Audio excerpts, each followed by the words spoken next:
ሰላም ጤና ይስጥልኝ ውድ ተከታታዮች፣ ዛሬ እጅግ አሳዛኝ ለማመን የሚከብድ የሰው ልጆች በዚህ ዘግናኝ ድርጊት ይሳተፋሉ ወይ የሚያስብል የምርመራ ሪፖርት በቢቢሲ አማርኛው በኩል ይፋ ተደርጓል። ሪፖርቱ በአብይ አህመድ የጥፋት ሰራዊት በኩል ስለደረሱ የህፃናትና እናቶች አስገድዶ መደፈር እና ሰቆቃን ያጋለጠ ነው። እኔም አማራውያንን ይበልጥ ያነቃል ያስታጥቃል በሚል ሳቤ ይዤላችሁ ቀርቤያለሁ። ተከታተሉኝ። መልካም ቆይታ።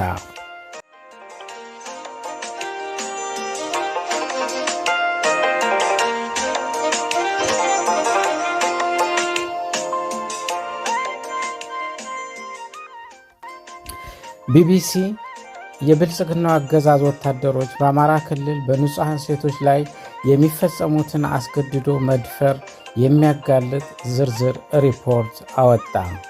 እንደሚታወቀው በነሐሴ 2015 ዓ.ም አብይ አህመድ በሁለት ሳምንት ውስጥ አማራን አይደለም ትጥቁን ሱሪውንም አስፈታለሁ በማለት ከድሮን እስከ ክላሽ ከአየር ወለድ መከላከያና ሪፐብሊካን ጋርድ እስከ ባህር ኃይልና ጥላቻን ሲጋትና ሲዘጋጅ የነበረው የኦሮሞ ልዩ ኃይል ወታደርን ጨምሮ ወደ አማራ ክልል በጥልቀት ማዝመቱ ይታወቃል። ቢቢሲ አማርኛ በአማራ ክልል በመከላከያ ሰራዊት አባላት በህዝቡ ላይ የሚደርሱ ግፎችን፣ በወታደር የሚደፈሩ ሴቶችን እንዲሁም በግፍ የሚረሸኑ ወጣቶችን አስመልክቶ ዝርዝር ዘገባ አውጥቷል።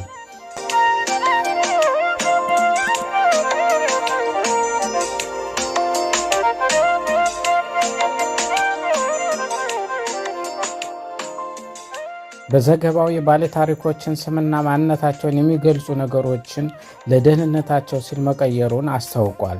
ታሪኩ እንዲህ ይጀምራል። እናት እሁድ ጠዋት ወታደሮች ወደ ቤቷ ሲመጡ ከ8 ዓመት እህቷ ልጅ ጋር እንደነበረች ትናገራለች።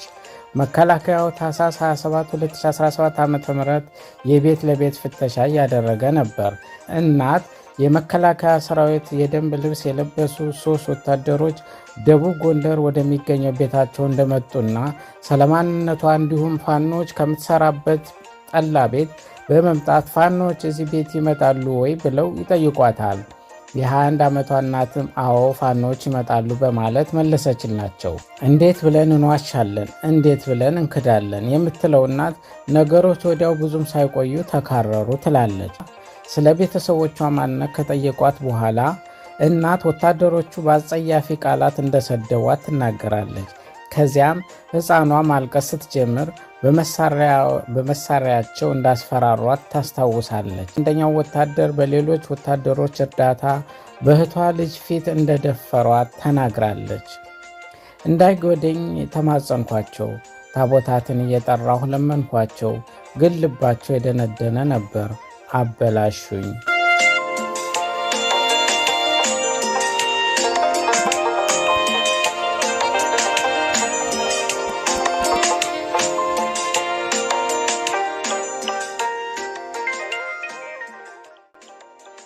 እናት ብቻዋን አይደለችም። እናት የአማራ ክልል የትጥቅ እንቅስቃሴ ከተቀሰቀሰ ከሐምሌ 2015 ዓ.ም ጀምሮ ህዝባዊ ጥቃት ደርሶባቸዋል ተብሎ ከሚታመኑ በሺዎች ከሚቆጠሩ ሴቶች ውስጥ አንዷ ናት።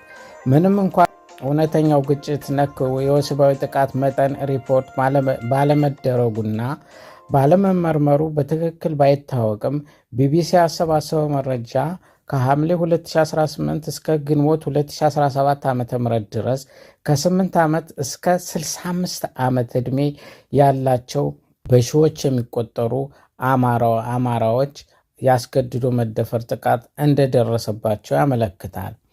ገለልተኛ መገናኛ ብዙሃን በክልሉ ያለውን ግጭት ለመዘገብ በተጣለባቸው ክልከላና ገደብ ምክንያት ወደ ክልሉ መግባት ባይችሉም የቢቢሲ የናይሮቢ ጋዜጠኞች ቡድን ያስገድዶ መድፈር ጥቃት ተጎጂዎችን እና የጤና ባለሙያዎችን በማነጋገር ቀውሱ በሰብአዊነት ላይ እያሳረፈ ያለውን ጠባሳ የሚያመለክት መረጃ አግኝቷል። እናት የጥቃቱ ሰለባ ከመሆኗ በፊት በቤተሰቧ ውስጥ እንዳሉ ሌሎች ሴቶች ሁሉ በኦርቶዶክስ ሃይማኖት አስተምሮ መሰረት በተክሊል የማግባት እቅድ ነበራት። ከዛች ቀን በፊት ወንድ አላውቅም ነበር ትላለች። አበላሽተውኝ ሄዱ፣ ቢገሉኝ ይሻል ነበር ስትል ተናግራለች።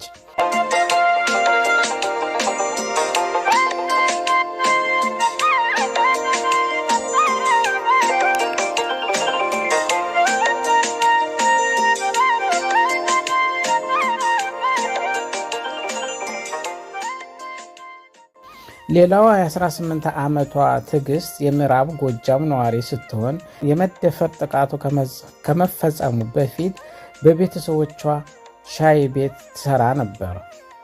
ጥር 2016 ዓ.ም ሻይ ቡና ለማለት የሚመጣ ወታደር ተደጋጋሚ ጉንተላ ሲያደርስባት ስነ ስርዓት ያዝ በሚል የሰጠችው ምላሽ ለደረሰባት ጥቃት ዋነኛ ምክንያቱ እንደሆነ ታምናለች። ቆይ አሳይሻለሁ ብሎ ዝቶቢ ወጣ አለች። ምሽት አካባቢ ከስራ ወደ ቤት ስትመለስ ትዕግስት ቀን ላይ የተጎናተላትን ጨምሮ 3 ወታደሮች መንገድ ላይ አድፍጠው እንደጠበቋትና መንገድ ዳር በደቦ እንደደፈሯት ተናግራለች። ቤተሰቦች ስቆይባቸው እኔን ፍለጋ ሲመጡ መንገድ ዳር ወድቄ አገኙኝ ስትል ታስታውሳለች። ትዕግስት አፋፍሰው ወደ ጤና ጣቢያ ወሰዱኝ፣ እዚያም 5 ቀን ቆየሁ በማለት ተናግራለች። ጥቃቱ ከተፈጸመባት ጊዜ አንስቶ ትዕግስት በሰዎችና በውጭ ዓለም ፍርሃት ተሸብባ ከቤቷ መውጣት እንደማትችል ተናግራለች። ፍርሃት ስላደረብኝ ስራውን ተውኩት። ወታደሮችን ሳይ በጣም ፈራለሁ። ወንዶችንም ሳይ ፍርሃት ያድርብኛል፣ እሸሻለሁ ትላለች። ጥቃቱ ከደረሰባት ከዓመት በኋላ እንኳን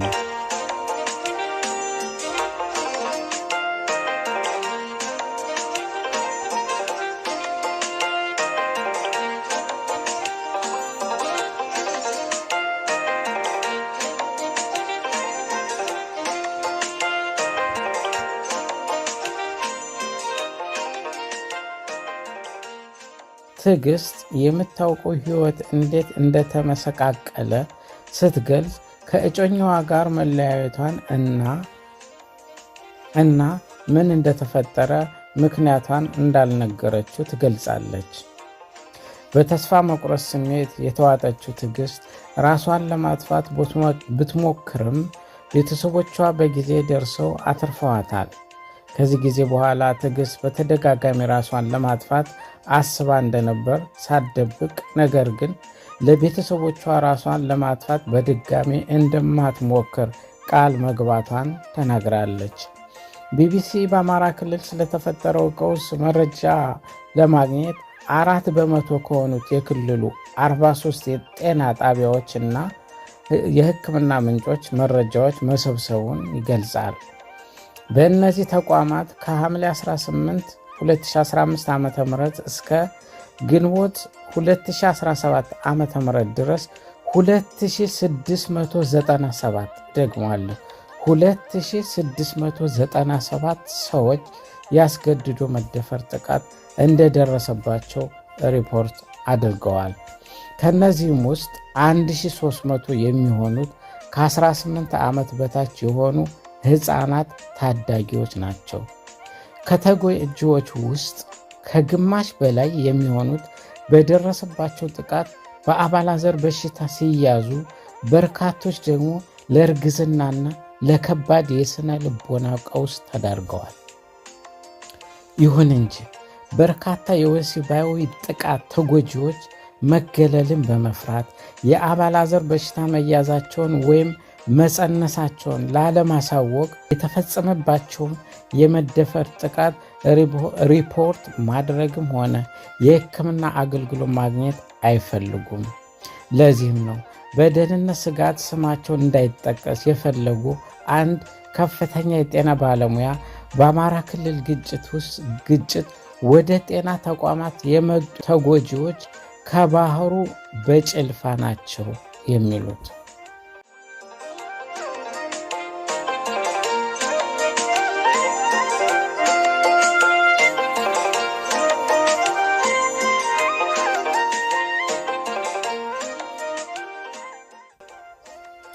ለምለም እንደ HIV አይነት በሽታ ተላልፎብኝ ሊሆን ይችላል በሚል ስጋት የፈጸመባትን ያስገድዶ መደፈር ጥቃት ሪፖርት ካላደረጉትና የሕክምና እርዳታ ካላገኙ ተጎጂዎች መካከል አንዷ ናት።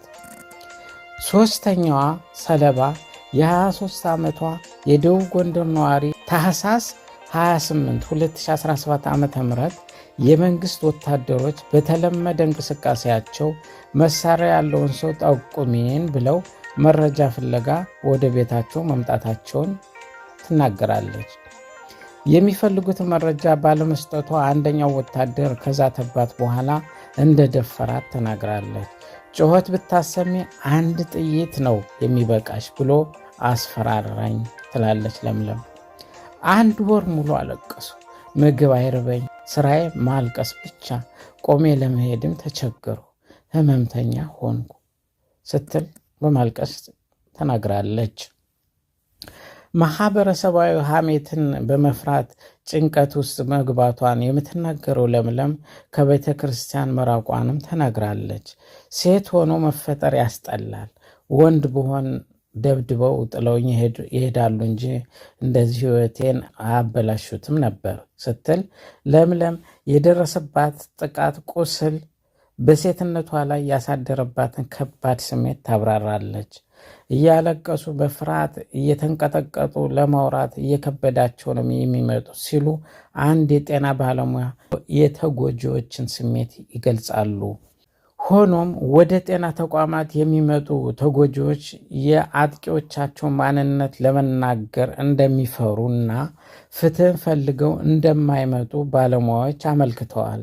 ይህም በከፊል በግጭቱ ምክንያት ሕግና ስርዓት በመስተጓጎሉ ነው።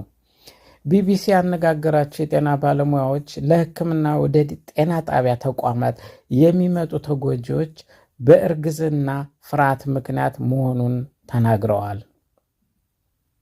ሌሎች ደግሞ ጥቃቱ ከደረሰባቸው በኋላ ዘግይተው ወደ ጤና ተቋማት የመምጣት አዝማሚያ ያላቸው ሲሆን HIV ጨምሮ የአባላዘር በሽታዎችን ለመከላከል በረፈደበት ወቅት ይደርሳሉ።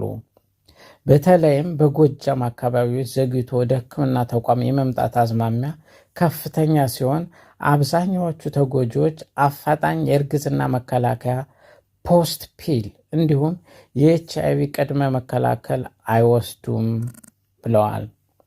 ሌላ የጤና ባለሙያ ግጭቱ ባሳደረባቸው የትራንስፖርት መስተጓጎልና መንገድ መዘጋት ምክንያት በርካታ ተጎጂዎች የሕክምና አገልግሎት ለማግኘት መቸገራቸውን ይገልጻሉ። ያስገድዶ መድፈር ጥቃቶች መከላከያ ሰራዊት ካምፕ በመሰረተባቸውና በሚቆጣጠራቸው ከተሞች አካባቢ የተፈጸሙ ቢሆንም ባለሙያዎች የከተማ ነዋሪዎች የተሻለ ግንዛቤና የጤና አገልግሎት ስለሚያገኙ ጥቃቶችን ሪፖርት የማድረግ አዝማሚያ ከፍ ያለ ነው ይላሉ። በቢቢሲ ዘገባ መሰረት በፋኖ የጥቃት ሰለባ የሆኑ ተጎጂዎች የሉም። የተመድ ከፍተኛ የሰብአዊ መብቶች ኮሚሽን ቢሮ ሰኔ 2016 ዓ.ም ይፋ ባደረገው ሪፖርቱ በአብይ አህመድ ሰራዊት በአማራ ክልል እየተካሄደ ባለው ወረራ ሕፃናትን ጨምሮ ወሲባዊ ጥቃቶች የተፈጸሙት በመከላከያ ሰራዊት ነው ብሏል።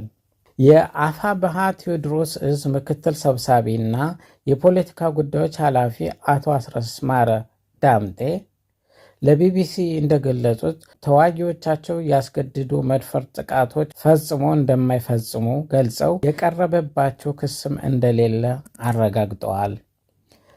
አርበኛ አስረስ አክለውም ወሲባዊ ጥቃት የፈጸመ ተዋጊ ያለ ርህራሄ እስከ ሞት የሚያደርስ ቅጣት የሚጥል ሕግ እንዳላቸው ገልጸዋል።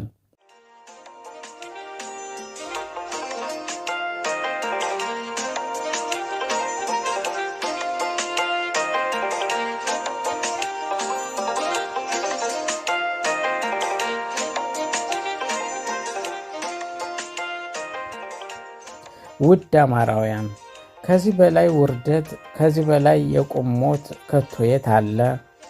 እና አብይ አህመድና ተላላኪዎቹ ሲፈልጉ በድሮን ሲፈልጉ በቢኤም ሲያሻቸው በገጀራ ያለምንም ርህራሄ አማራን ቢችሉ ለማጥፋት ባይችሉ ደግሞ አናሳና ኢሬሌቫንት ብሔር ለማድረግ ያለመታከት ቀን ከሌት እየሰሩ ይገኛሉ።